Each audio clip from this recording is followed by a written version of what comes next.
It's my feel-good breakfast show. Welcome back to your Feel Good Breakfast Show. We are still hanging out with the man himself, Trezor, and he's still on the line speaking about all the good things that he's been doing right now. Absolutely, a man whose music has inspired many of us. And Trezor, let's talk about that a little bit, because your roots lie in various spaces in Africa in terms of your influence of music. So how have you embraced all of this to form that unique sound that we've come to know and love? Thank you so much. I believe, my brother, we are really blessed to be part of this continent. Blessed to be born here, blessed to belong here.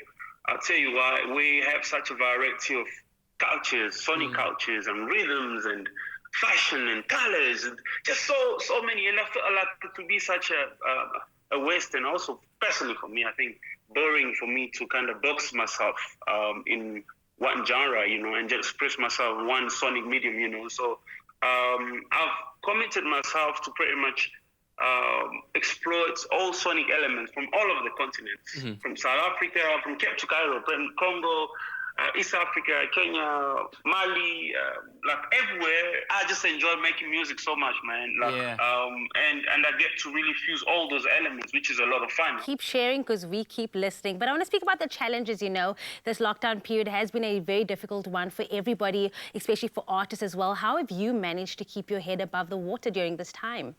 I believe this lockdown has been pretty tough for all the industries. Businesses. I run a very small enterprise, which is focused on, of course, the creative sector. And it's been, I think, very hard, just like other businesses.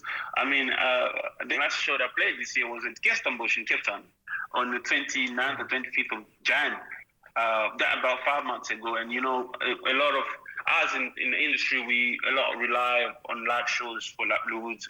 Luckily, for me, it's been good, other areas of my business. But it has hit everyone, and it's quite stressful when you run a business. But at the same time, I love to look at things very positively. So I've seen the beauty in the chaos. I've managed to shift a lot of my focus and business on other things, and it's been great. And I've been keeping healthy, most importantly, exercising a lot, trying to eat as healthy as I can, and most importantly, keeping my mind healthy, because I believe we have to look after our minds and, of course, our body pretty much for everything to be all right. Yeah, we can definitely see the results of your working out as well, man. Those shoulders are covering about half of the screen, man. The gains are there. Yes! Yes. But Trezor, listen, you're also an ambassador for the Nelson Mandela Children's Fund and a United Refugee Agency ambassador advocating for refugees' rights. Will you be working on any initiatives for Mandela Month? As we know, it's always a month that we seek to encourage and inspire people, not just in South Africa, but across the world, to add their little bit to humanity to create a better world. What will you be doing during Mandela Month? My biggest passion for me, as a refugee myself, is always to change the narrative of refugee. And people look at me and be like, okay, cool. So if a refugee can be empowered, they could be able to turn into a young, successful entrepreneur, young, successful musician, and all that other great things, sportsman or journalist or TV presenter or media entrepreneur.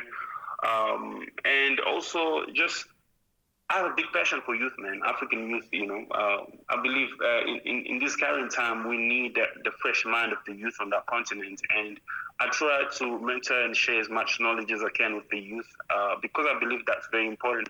It's not the change is not going to happen like in one day, but it's going to happen over time, while we get to change people's mind and get to empower the youth, the next generation of leaders, which for me is a big priority for me. Speaking about this month, it's Nelson Mandela Month. What is one of the biggest lessons that you learned from Utata Nelson Mandela?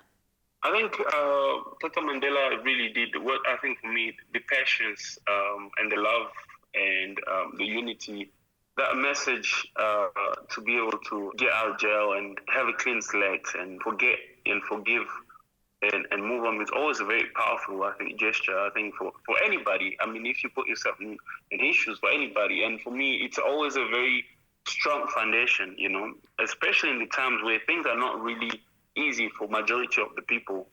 I think the conversation really is always been for me the greatest lesson that I learned from him. The being able to to have the conversation and find the solution rather than having to fight. That for me has always been a great lesson. Yeah, man, and I think your life story in itself is exemplary and a lesson that we continue to learn from and be inspired by every single day. So thanks for keeping it going, keeping it flowing, Brother Trezor. All of God's blessings in the future, man.